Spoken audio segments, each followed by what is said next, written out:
If you could go back in time and change anything about your life that you feel was unjust, would you? Would you take the time even to sit and think about why you feel that way? What things still are attached to you today that came out of your yesterday or your years and weeks, months ago? And why? What impact does it have on your life? If you cannot answer this question, then stay. I want to share with you how going inward, how using different methods to, in a least stressful way, address those things that still impact you today. You might actually want to use some counseling. Journaling works for some people, um, including practices like prayer or meditation, or just spending time with self.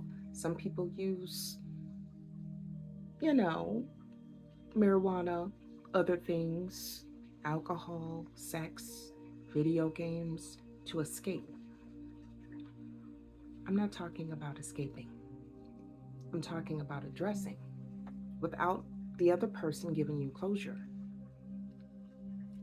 Going through that and facing the things that impact you, really impact you, in some way has altered something about the person you thought yourself would be at this point, like from childhood to your teenage years to your 20s on up. If somehow you feel that your life went askew and you're not living the life you anticipated or desire to live, the work you have to do is on the inside of you. First thing, some people refer to this as the dark night of the soul because it is difficult. It can be painful, and bringing up old traumas, especially unaddressed traumas buried deep, can bring you back to memories or cause you to relive. And some people spiral. Quite a few people can get caught in that space.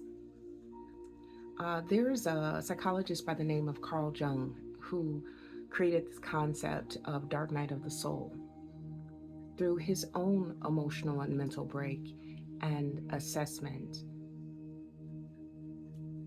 A lot of practices in the world of psychology and psychiatry come out of this, but also other practices where people are using Reiki or just different practices. There's a lot. Energetic therapy, I guess would be the right term for that. I recently, and this is why I haven't been here, realized how much more shadow work I had to do on something that was still impacting my joy, my peace.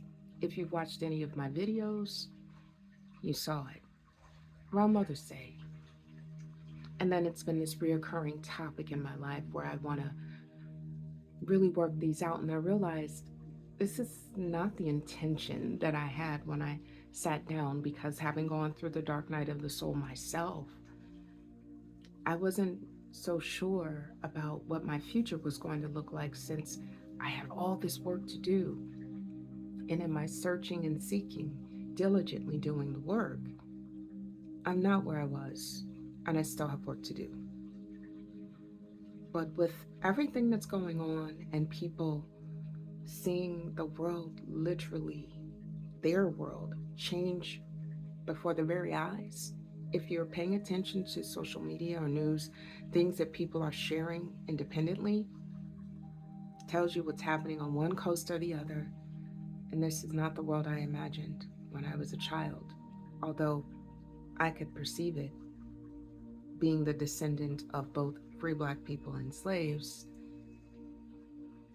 and still looking forward to the community that I come from to rise from this infantile stage where we haven't quite gotten into true abundance in this country, only to see an administration come in who wants to pick and choose things from a history that's not so distant, and some things that are, that we're now reliving right before our very eyes if you don't go inward to remove darkness, depression, anxiety, and a number of other things that might cause you to not adjust very well.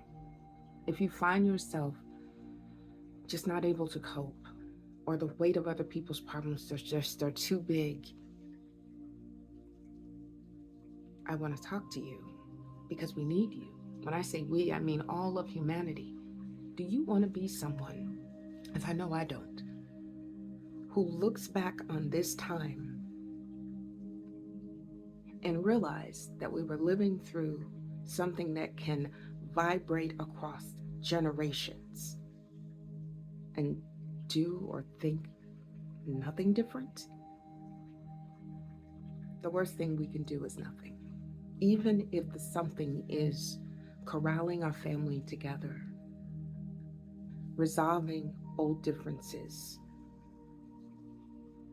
being honest, being truthful, healing wounded hearts, especially if you're someone who's hurt someone and you know you have. I'm not talking about rumors and what other people think. You can't clear up something fictitious, especially if it didn't actually happen the way people think it did. There's no work for you to do there. You can try and try and try, and people will still see the lie. I'm talking about, you know, you've done something to harm someone. This is the time to be your truest version of you. I'm at peace, actually, because maybe I've seen too much and I'm preparing for this moment. So I wrote letters to myself, and I wrote letters to the people that I want to speak to.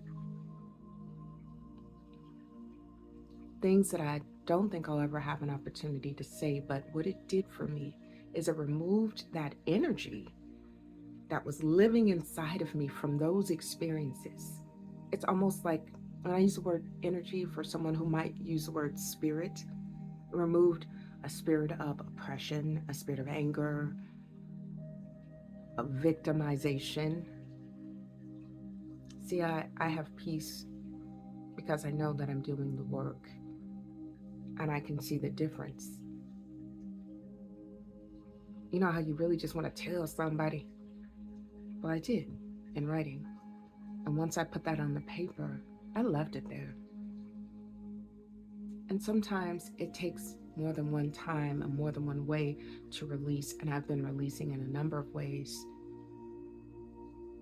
Along with that, believing that you yourself are something beautiful.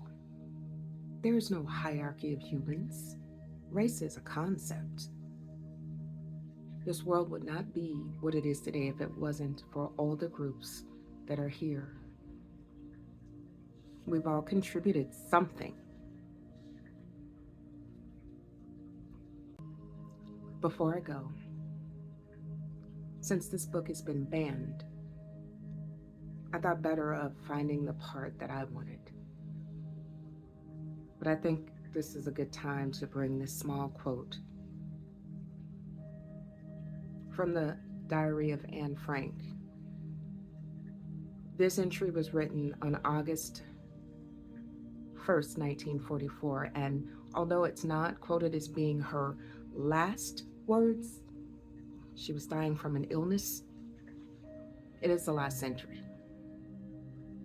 And keep in mind, the Diary of Anne Frank was a diary of a young woman, a young girl, really, when this started, who was living in an attic during the Holocaust, before the concentration camps were ended in her area. Living life secluded because she couldn't go outside, for her family's survival, because there were those who wanted to find her and her family and take them someplace else. And this is her quote: "I still believe, in spite of everything, that people are truly good at heart." If you're watching this, no matter who you are and what your beliefs are, this is a time to stand up for humanity. But first, Before you can do that, in all honesty, you have to stand up for yourself and identify what's right for you. Not because it's ingrained in you through teaching, beliefs of the group you're in, or out of fear. I'm sure there are a lot of people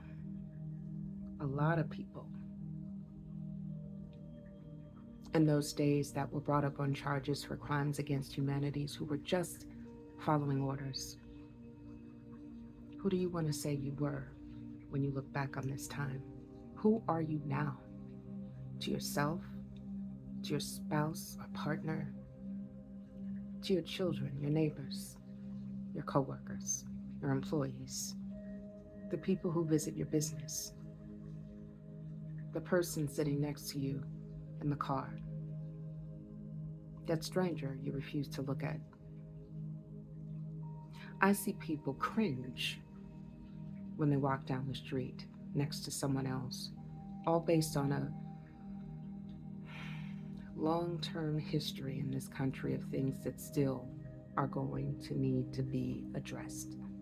Who better to address them than the person who's impacted by them?